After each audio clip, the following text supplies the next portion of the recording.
It's time for another edition of Cronkite Sports Live. I'm Gaul, and that's Emmie, Keenan. We're glad you're here with us on this beautiful Friday afternoon. And we start today with another loss for Herm and the Sun Devil football team. You're right, Alex. That was a loss that I was not expecting. Tell me more. Yeah, of course. Well, I made the journey up to the Pacific Northwest to get all the highlights. Take a look.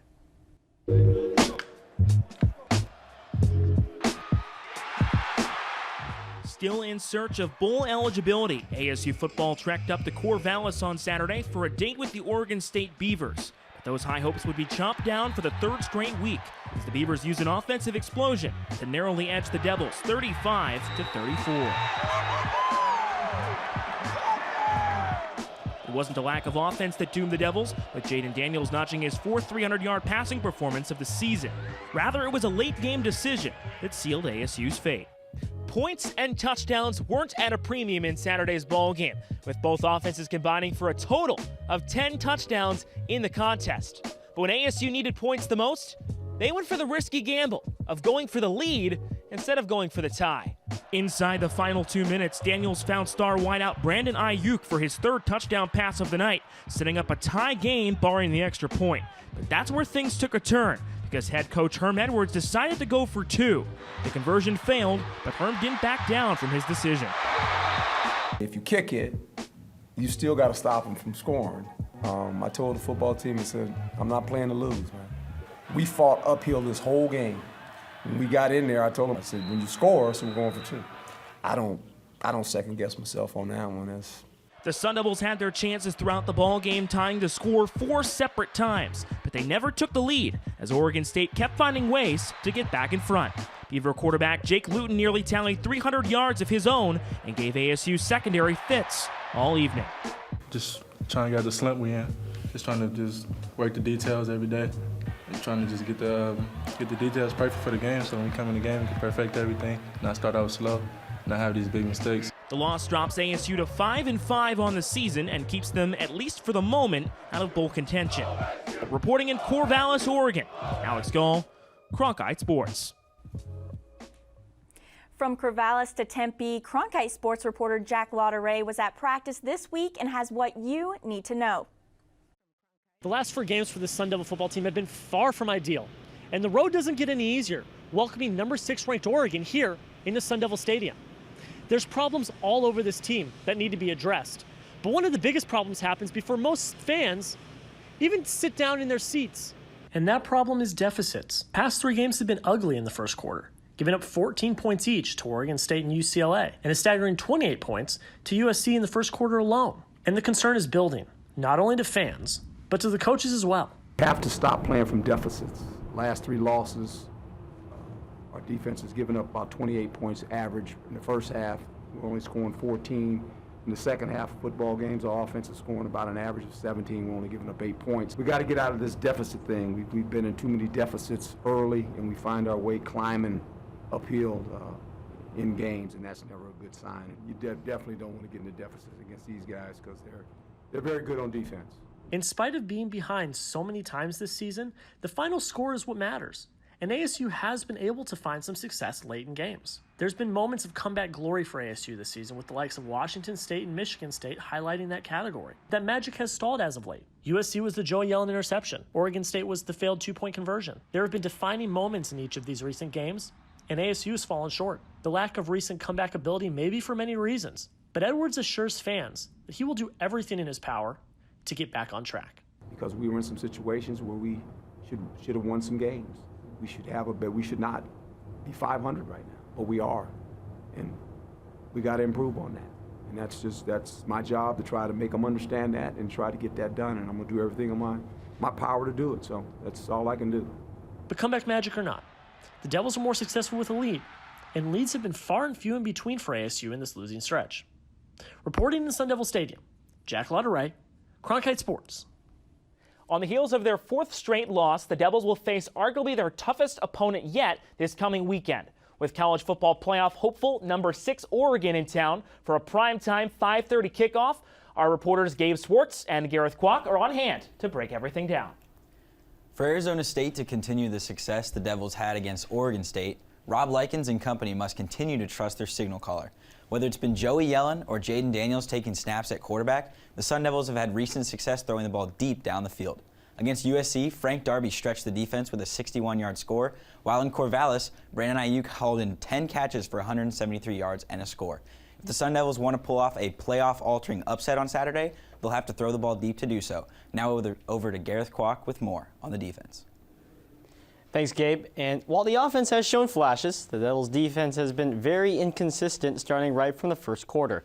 Through these last 4 losses, ASU has given up an average of 24.5 points in the first half alone. A once promising young defense early in the season, when they took down Michigan State and Cal, has been non-existent down the stretch. Facing one of the nation's best quarterbacks in Justin Herbert and the Oregon Ducks does not make it much easier.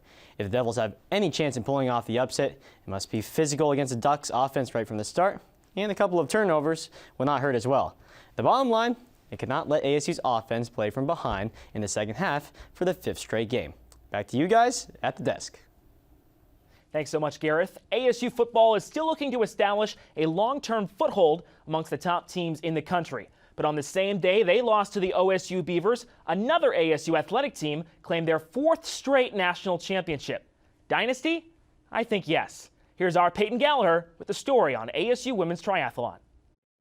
Well, if you were asking the question, the crown still fits. As the waves roll in behind me here at Tempe Town Lake, the championships continue to roll in for the Arizona State Sun Devils Women's Triathlon team. 4 consecutive national titles as they won here today. The sunscreen was out and the swim caps were on as the teams got ready to go and the race got underway. The Devils dominated the day, placing 4 competitors in the top 7 of the race. Junior Kyla Roy and sophomore Audrey Ernst both found the podium, finishing 1st and 2nd, respectively, out of the 30-athlete field. Afterwards, Roy let us know exactly what it feels like to be a champ. I'm just tired and happy. Roy, who finished with a time of 1 hour, 5 minutes, and 22 seconds, attributed her success to her team and the work they put in. So much training, twice a day, every day, with my team, and we just push each other so hard. Yeah, there's ups and downs with injuries and just times where you're just so tired from training that you just want a day off, but just getting out the door with your teammates, they're so inspiring, so that's what gets me out.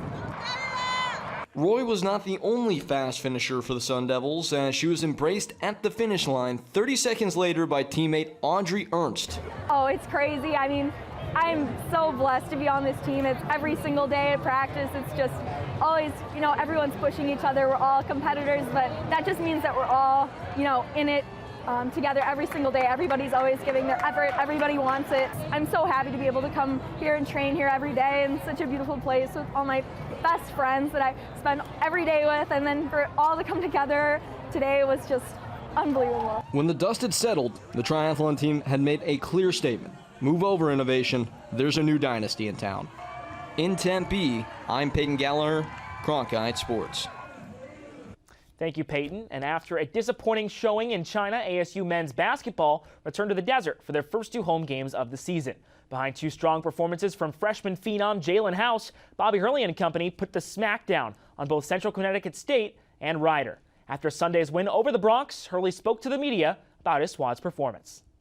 Outside of the start, how we came out, that aside, I think there's a lot to be happy about. I think because of our depth and, at multiple positions that we can maintain that type of pressure. And so it was good, especially since I still haven't felt like we're in a flow or in a really good place offensively yet. But our defense has been outstanding, our pressure, and what we've been able to do at that end of the floor.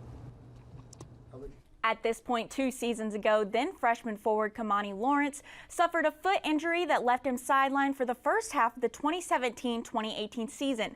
But now the junior forward has firmly established himself in Bobby Hurley's starting 5 and been turning heads through 3 games. Our Tyler Manion caught up with Kimani to talk about his journey through adversity in this edition of Sun Devil Sit Down.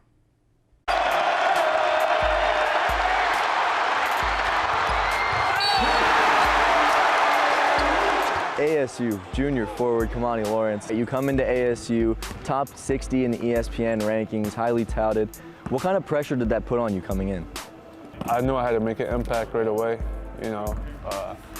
I know Coach Hurley was trusting me, and you know, he didn't really put too much pressure on me. You know, there's a lot of senior guards here, but I really try not to think about it that way. You know, it's just basketball. So you're just having fun, just playing basketball. You play some exhibitions, and then the stress fracture happened. So take me back to that. What happened? I landed on Z's foot, and that's when I felt the pop. And so that's when I knew it. Like I broke my other foot before, so when I felt that pop, I already knew what it was. Coach Hurley was like, "Don't worry about it. It's probably nothing serious." But I'm like, I already know, like it's fractured. How was your confidence in that time, your freshman year? Breaking my foot, it kind of threw me off a little bit, and coming back and not playing as well as I wanted to play threw me off a little bit. I would try to focus on like my physical, but I really didn't think about the mental, being prepared mentally. You know, like coming back not as fast, like being in the slump, not getting as many minutes. It really took a toll, like mentally. So once I got through that, you know, it started getting better, but that was like the biggest obstacle. With his biggest obstacles cleared, that confidence that was once in question now comes from those around him as well. Man, every time I kick it to him in the corner or in the wing, I feel like it's going in. He's just been working on his game, working on his jump shot, and I think he's gonna have a very big year that people kind of expect from him, but he expects more from himself. For you personally, the mindset going into this season is what? Just winning. Like that's like the biggest thing. Like I don't care about like individual stats. You know, if we win, everybody's gonna get to where they want to be after college. When you look back on your first few years at ASU, you've been through a lot of adversity. How do you look back at that, and how do you think you've dealt with it? I think it's easy to, you know, point the finger and blame stuff on and just feel sorry for yourself, but I never did that. You know, I just kept my head down, just worked hard, you know, and that's the biggest takeaway I got from it. Did it help you? Yeah, definitely. It definitely showed me, like, you know, anything can happen, you know, so you just got to take advantage of the moment. After pushing through the injuries and slumps, now is Lawrence's moment. But it's up to him to take it. Reporting from Tempe, Tyler Manion, Cronkite Sports. From Bobby's squad to Charlie's squad, the Arizona State women's basketball team suffered a setback to their hot start last weekend, falling in Minnesota 80-66 to the Golden Gophers and dropping out of the top 25. Our Cameron Miner has a story. Coming off a loss from Minnesota State, I caught up with the players and the coaches to see what they plan on doing differently against Cal Poly on Sunday.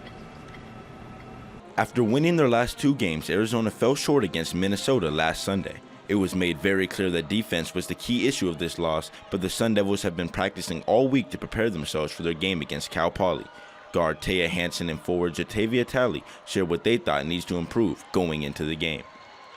We've been working a lot on just focusing on playing as hard as we can, no matter what dips we have in our road. Because we're a young team, we think about bouncing back and coming harder. And the harder we work, the easier things will come. Just getting back to being able to grind and help having each other's back within that, being in good position and just being very disruptive, making it hard for them to score. Coach Charlie Turner-Thorne was very adamant that the Sun Devils will need to be more aggressive and have a better mindset going into the game on Sunday if they want to pull out a win. It's just the entire mindset of have each other's back, work harder. We don't give up open shots. I want us to just keep getting better. You know, the season is young. You know, this is only the third week of the season for us. We haven't had a lot of games yet. So I want us to keep getting better, be more connected, and play great team defense. Cal Poly is currently 1-3 and has not been able to win on the road. ASU plans to take advantage of this as the two teams will battle it out this Sunday at 7.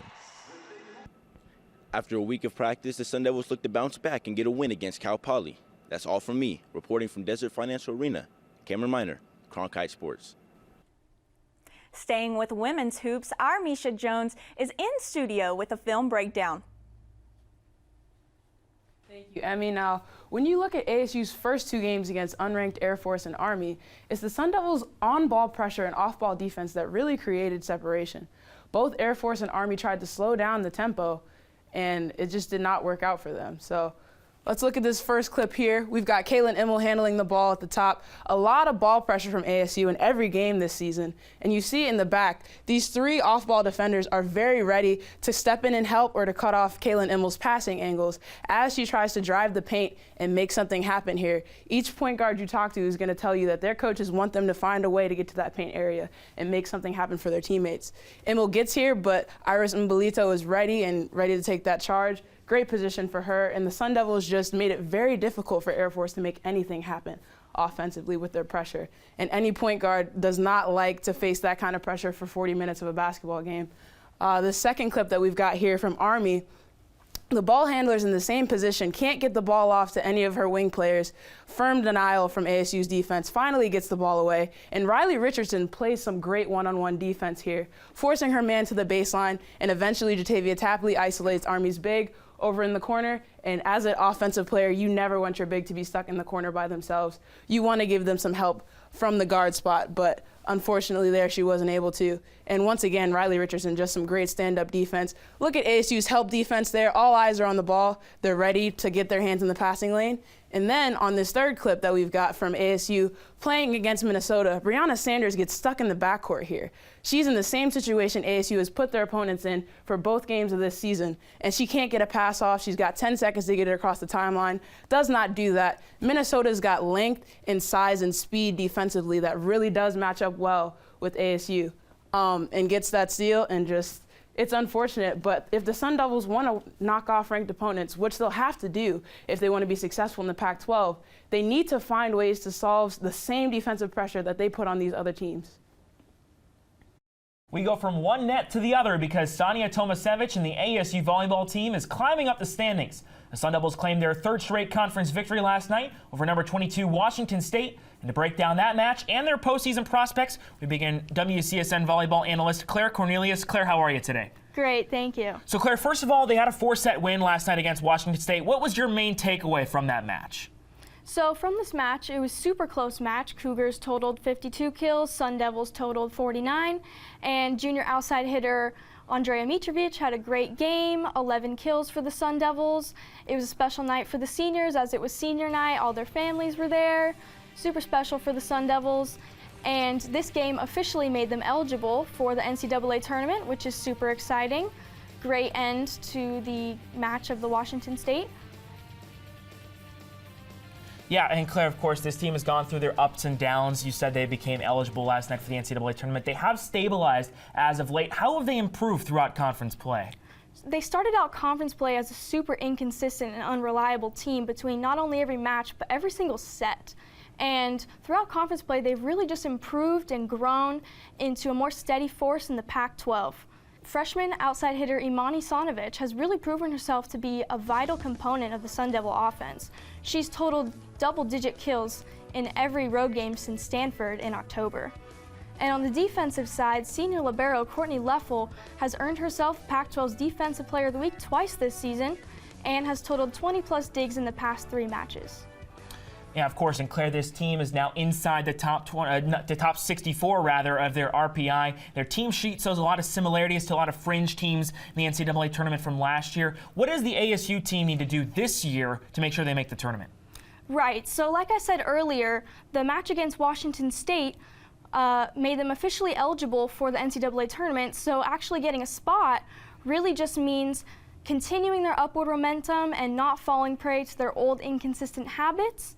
And last year, the Pac-12 sent 8 teams to the tournament, including U of A, Colorado, Washington State, and Oregon, all of which ASU has beaten at least once, if not twice this season. So I'd say they're in pretty good shape and have a legitimate opportunity to make it to the tournament this year. That's WCSN volleyball reporter Claire Cornelius. Thank you so much for joining us. And for more of her content, you can click on over to cronkitesports.com. Speaking of ranks and tournament time, the Pac-12 has been living up to its moniker, the Conference of Champions, so far this fall. Here's our Ashley Engel with this week's Impact. The Pac-12 has been showing up and showing out as the conference has multiple schools ranked across different sports. Starting with football, Oregon is at 6 and Utah at 7. These 2 teams have a shot at making the playoffs and are making people respect the Pac-12 on the gridiron. Moving on to the men's basketball, 4 teams are inside the top 25, with Oregon and Arizona at 11 and 14. Moving on to the women's side, the Ducks are continuing the fierce quack attack, having Oregon leading the pack, sitting at number 1 overall, and they even took down the U.S. women's national squad. There are also 3 other teams behind them inside the top 12. Lastly, the Pac-12 Conference has 5 schools sitting in the ranked positions for volleyball, including Stanford at 4 and the University of Washington at 10. The Conference of Champions finds itself the butt of many jokes around the country, but it's clear that the closer you look, the less funny it gets. Back to you guys. Thanks, Ashley. Well, another week, some more tweets. And finally, the internet's banded together to do some good in the world. Lie to your children. In the future, not now, of course, but that's kind of what we've been doing. For example, it goes, when I get older, I'm going to tell my kids blank. And I saw some good ones like pancakes and waffles, but ASU, being number 1 in innovation, stepped it up. And they started, of course, with telling their kids that that man right there is Gordon Ramsay. It's not really Gordon Ramsay, it's Remy Martin. But for now, we could say it's Gordon Ramsay, and I love Remy Martin's show, Hell's Kitchen, every week. Now, the next tweet is also his partner here in crime. ASU basketball, of course, you gotta have a dynamic duo, and we do now with Kareem Abdul-Jabbar. That's not really Kareem, that's Jalen House. But hey, every basketball team needs a good duo. And finally, there's nothing quite like a case of the giggles. And last week on the show, hosts Tyler Manion and Jacob Rutner kind of fell into a bit of a trap with the case of the giggles. Let's see.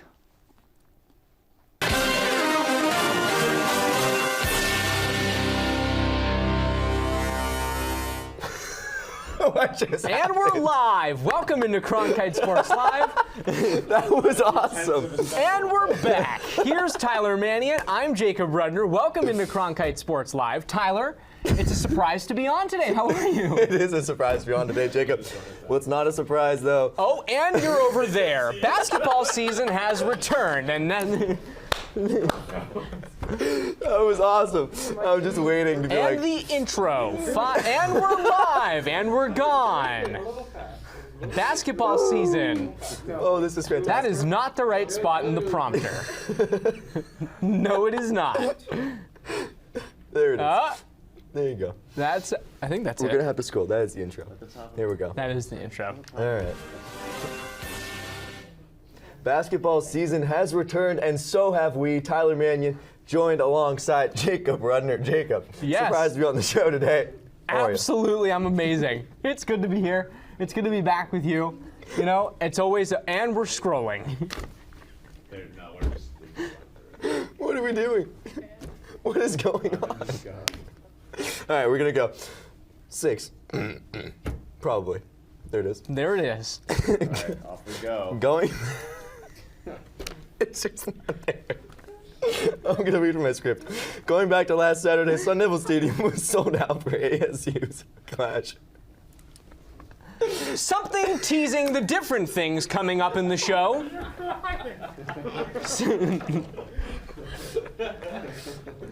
What does that? Oh, God, that's from the intro. That's what I wrote for you to ad-lib. All right.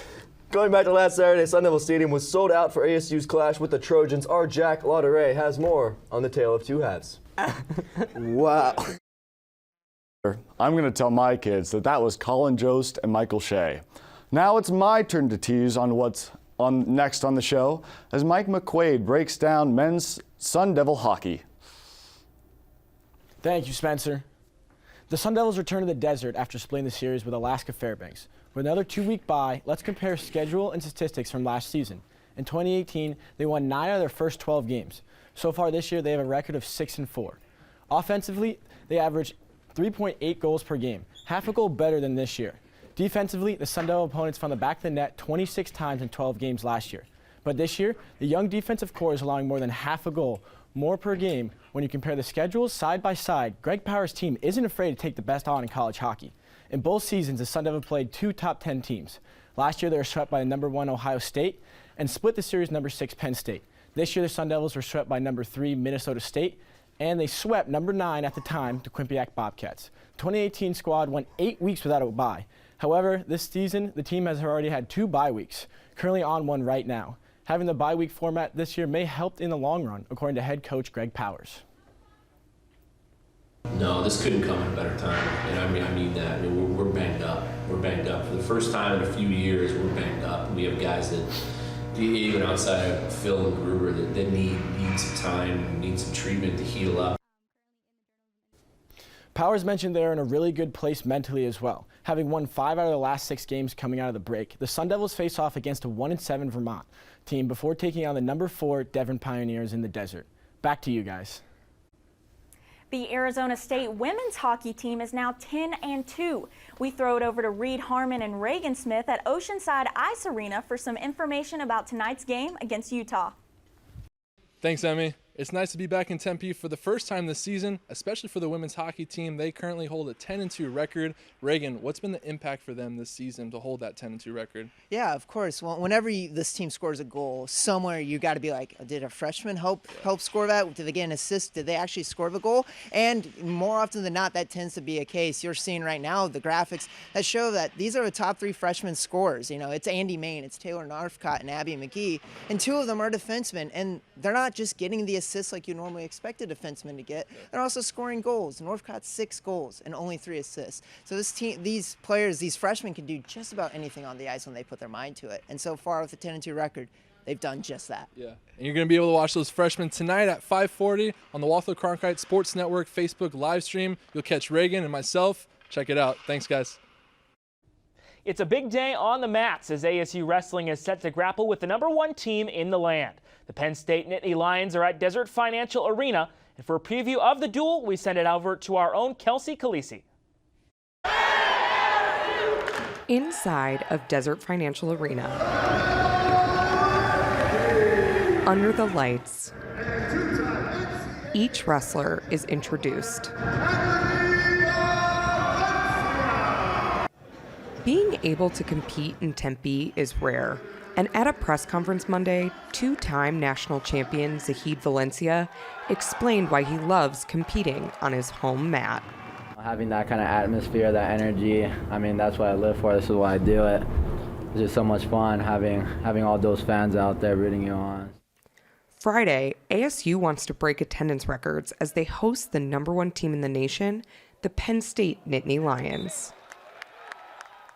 Since this is the biggest match of their season, the ASU wrestling team is hoping that the Inferno can bring the energy they normally bring to Sun Devil Stadium here to Desert Financial Arena. Coach Jones emphasized just how good the Nittany Lions are. Penn State's what UCLA basketball was, right? Penn State is what the Patriots are now, right? They've won 9 out of the last 10 national championships. They haven't lost a dual meet in 5 years. ASU's wrestling team is a top 10 team and have a chance for an upset. Coach Jones urged sports fans of any kind to show up. If you want to witness history, both a great team or an upset of a great team, one of the best in history, I'd be there. After the Penn State match tonight, the Sun Devils only have 2 more home duels this season. For WCSN, I'm Kelsey Khaleesi. And now it's time for one of my favorite segments. We each ask each other questions. Whoever has the best responses wins and gets to rant. So first off, will ASU be bowl eligible? Well, that's the question, Emmie. If you would have asked me that about a month ago, there was not a shadow of a doubt. The answer was yes, 100%. But now we're not so sure. ASU's got to beat either Oregon or Arizona. I don't think they beat Oregon. Oregon's a great team. They're going to beat Arizona on a last-second field goal, but this time ASU is going to make a field goal. It's not because Arizona is going to miss a field goal. Now, I agree with you. I don't think there's any chance of them. I'm going to say that 4-game losing streak is going to make it 5 against Oregon. I think they can beat Arizona, but it's not going to be as dramatic as you're saying.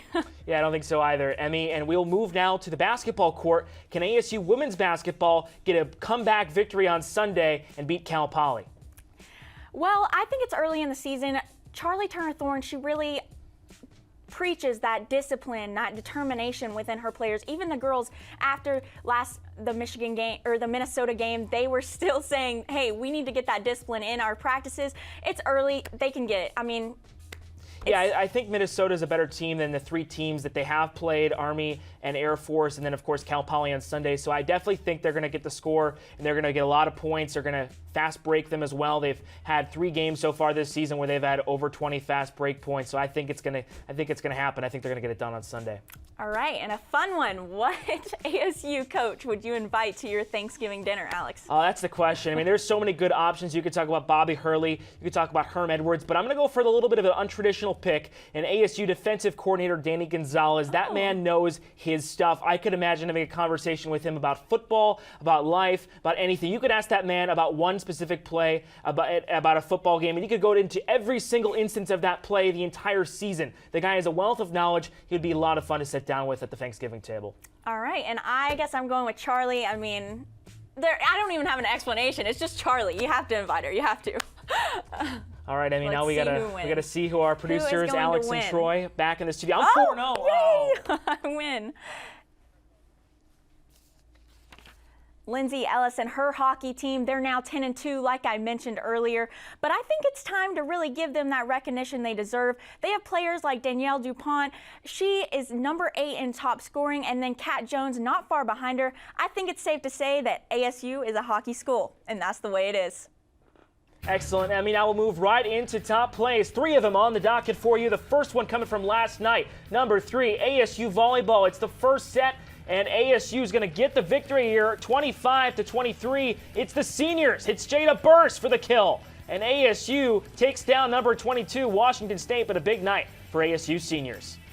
On to number 2. We're staying in Desert Financial. We're going to see Remy Martin right there. See him get the steal. He's going to pass it up to Jalen House, and he's going to put that in. We're going to see it one more time, Alex. Look at this. He's going to go up and put that in for the Devils. Absolute dime from Remy to Jalen. We'll go back to Corvallis. It's Reser Stadium. It's going to be a punt from the Beavers, and Brandon Ayuk is standing at his own 40. We know what's going to happen next. There's 1, and there's 2, and there's 3, 4, 5, and he gone. Brandon Ayuk all the way for a touchdown. It's a big punt return touchdown for the future first-round pick, I think at least, Brandon Ayuk, but ASU couldn't make the victory. 35-34, they lose at Reser Stadium. But thank you all so much for tuning into this edition of Cronkite Sports Live. For our entire crew in the studio, our producers Troy Tauscher and Alex Hook, and for Emmie Keenan, I'm Alex Gaul. Thanks for the privilege of your time, and have a great Friday. And happy Thanksgiving as well.